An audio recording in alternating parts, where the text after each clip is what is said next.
Hey everyone, I want to talk about The Straight Story from 1999 by David Lynch. This is the 55th episode of my 1,000 Favorite Movie series, where I talk about the movies I love the most in a random order. Up until this point in the series, perhaps the craziest premise for a movie I've reviewed was Frank Sinatra playing a heroin addict in The Man with the Golden Arm, but I think this tops it.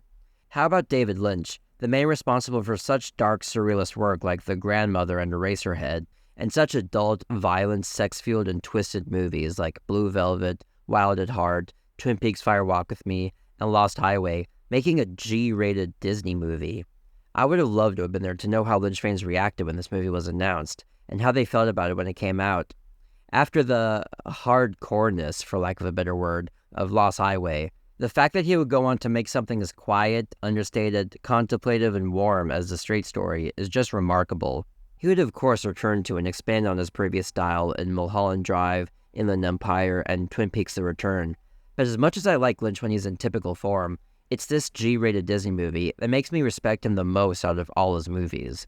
In contrast to the near impenetrable narratives in many of his other films, the story here is incredibly simple, to the point where I sometimes subconsciously refer to this movie in my head as a simple story. It's about a 73-year-old man called Alvin Straight, played by Richard Farnsworth, who lives with one of his daughters, Rose, played by Sissy Spacek. They live a very subdued life in the small town of Lorenz, Iowa. One night, they get a call that his brother, who he hasn't talked to in a decade, Lyle, has suffered a stroke. He decides to go visit him in Wisconsin, but he has no driver's license. So what does he do? What anyone would do, drive a lawnmower all 240 miles, camping out in various fields along the way. This has high concept written all over it. An old man drives a lawnmower across the country, but screenwriters Mary Sweeney and John Roach and director David Lynch resist glamorizing or emphasizing the wacky premise and sentimentalizing the old man. The movie instead plays as a wonderful meditation on our hero's personality, the people who come in contact with him, and the Midwestern American landscape and lifestyle. Clearly, the most important part of the movie is Richard Farnsworth's performance as Alvin Straight. He never really achieved much fame throughout his long career, appearing in many uncredited roles in classics like Gone with the Wind, Spartacus, and Blazing Saddles, before gaining recognition in films like Comes a Horseman and The Gray Fox. This was his final film, made while he was dealing with cancer, making the difficulty he has walking genuine. Even without seeing, or in the case of Misery, remembering his other substantive performances, I think it's safe to say that he gives a performance of his life here, with his Oscar nomination saying just as much. It's so good, not just because you can't help but stay with him the entire movie, but because of the sincerity of every word that comes out of his mouth. He comes across as a man who we can tell has been through it all and seen it all, becoming wise to the ways of the world in the process. This comes across when he talks about practical matters, like when he buys a John Deere he'll use to take the trip, and says, "Sometime you can find out a little about these 30-year-old machines if you know who run them. Do you know who owned it?" Or when he questions the repairman who fixed a machine about the price, when he asks, "Are you charging me for good or for new?" And because they were arguing during the repair, he asks, "How much working was fighting? If I was to judge by this joyous affair I saw today, I would calculate maybe 20% taken off the labor."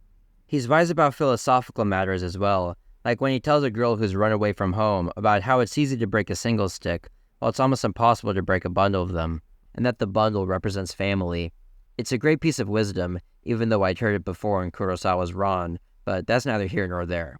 He has several golden nuggets similar to that, like, "The worst part about being old is remembering when you was young," and many lines that have a unique ring to them due to an exciting use of vocabulary, like, "This trip is a hard swallow of my pride," "You're a kind man talking to a stubborn man," and anger, vanity. You mix that together with liquor, and you've got two brothers that haven't spoken in 10 years. This is all spoken with his enveloping voice, which, to be honest, sounds sort of similar to David Lynch's in my opinion. We feel a great connection with him, and this is despite the fact that the film ingeniously doesn't reveal so much information about him. For example, we don't know such basic facts as his occupation before he retired, or more importantly, what exactly was said between him and his brother that made them split apart for so long. Normally this is something I'd be dying to know, but as he says at one point, "At my age, I've seen about all the life has to dish out. I know to separate the wheat from the chaff, and let the small stuff fall away." What was said between them is small stuff, and so we don't feel a need to know exactly. What matters is that he wants to make up. The movie does, however, gradually reveal information about him as it goes on, which is done via his conversations with the various people he meets along the way. His first encounter is with this teenage hitchhiker, for example, and in their heart-to-heart, he reveals something about his family, including his wife and children. Later, he talks about his experience in World War II with another veteran, and it isn't until near the end when talking to this priest that he finally talks about his brother. It's all revealed so precisely and beautifully, matching the pace of the movie overall, which is never in a hurry to do anything. The road trip he goes on is extremely laid back for the most part, with the exception of an incident where we see him barreling down a hill, and Lynch chooses to emphasize the beauty of the landscape. The way he does it feels perhaps even a little experimental, I dare say. The sequences of him traveling show expansive shots of the road, intercut with helicopter shots flying over fields, what seems like the same giant farming machine over and over again, and images that remind me of the atmosphere of Twin Peaks. These shots may feel repetitive to some, but to me do a great job of serving as a tribute to the beauty of America, making his journey feel effortlessly poetic. The laid-back pace of the movie gives plenty of breathing space to appreciate the journey as well, such as in the scene where he gets out of the rain, pulling into this conveniently placed building with a garage just the right size. When he lights a cigar, sits back and enjoys the scenery and atmosphere of the rain, Lynch and the audience are all doing the same thing, relishing the inherent beauty of nature and the land. Lynch shows the vastness of America, but I think he does at least an equally memorable job of also showing the small-town lifestyle of Midwestern America. I view this movie as being split into two parts. The lawnmower journey, most of the movie, comprises the second half, while the first half an hour or so takes place in Lorenz, Iowa, which I believe was shot on location. It's frankly hard to say which part I like more. We see his simple life with his daughter, mostly doing things in the yard and passing the time by enjoying a cigar, while his daughter makes birdhouses and has long, beautiful passages of staring out the window. In fact, one of the best scenes in the movie for me is when they're just sitting looking outside together at a thunderstorm. It's just so relaxing and true, very gently portrayed. A large reason why these moments work so well, I think, is Sissy Spacek. The character has a speaking disability, which Spacek portrays in such a real, authentic way that never comes across as actorly, and I love how no one who interacts with her ever treats her any differently than they would anyone else, adding to the humanity of the small town. As for those other people, we mostly focus on Alvin's elderly circle of friends who hang out at the bar and the local hardware store. Not having any children or young adults in sight helps assure that there's no chaos or tension in the area, just a group of residents that feels like friends looking out for each other. It's this lack of conflict that helps to account for the overwhelming agreeableness of this film, as does a contemplative yet compulsively engaging pace. David Lynch reveals himself to be a master of pacing here. Nothing much happens dramatically moment to moment, but it's like time flies like it does in real life. For example, the scene at night where Alvin talks to the young hitchhiker is 10 minutes long, but doesn't feel like it at all. The time just simply passes by before we know it. I've seen this movie called an example of slow cinema, which I can understand upon reflection, but the experience itself, helped by Angelo Badalamenti's wonderfully evocative soundtrack, feels anything but. So, what does any of this have to do with David Lynch? I suppose I can think of a few different connections to his other work. The opening sequence after the credits parallels the one in Blue Velvet, showing an idealized world before undercutting it with darkness, although it's much more subtle, and in my opinion, better in the Straight Story.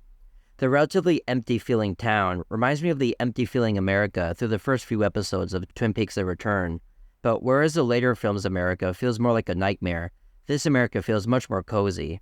Also, the shots of the starry sky that bookend the movie and are sprinkled throughout it can be said to parallel the similar shot that begins Eraserhead and Dune and end The Elephant Man.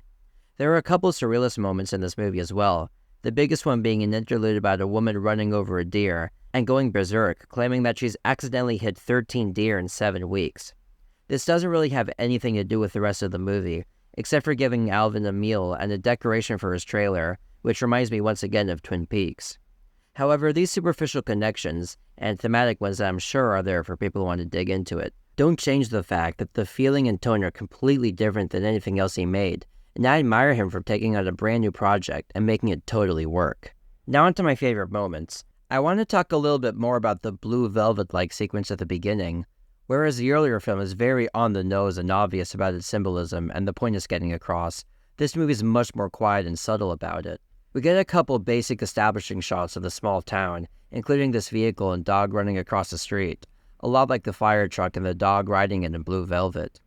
We then cut to this shot, beginning a long take lasting about a minute and a half.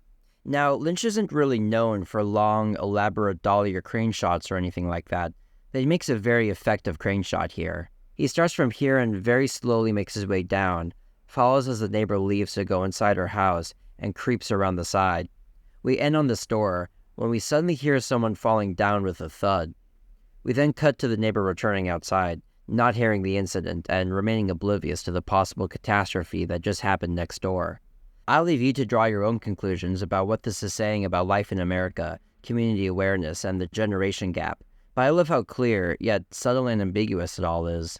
After that, picking out favorite moments seems almost crude for a movie as consistently delicate as this, but there's a couple more moments that stand out to me.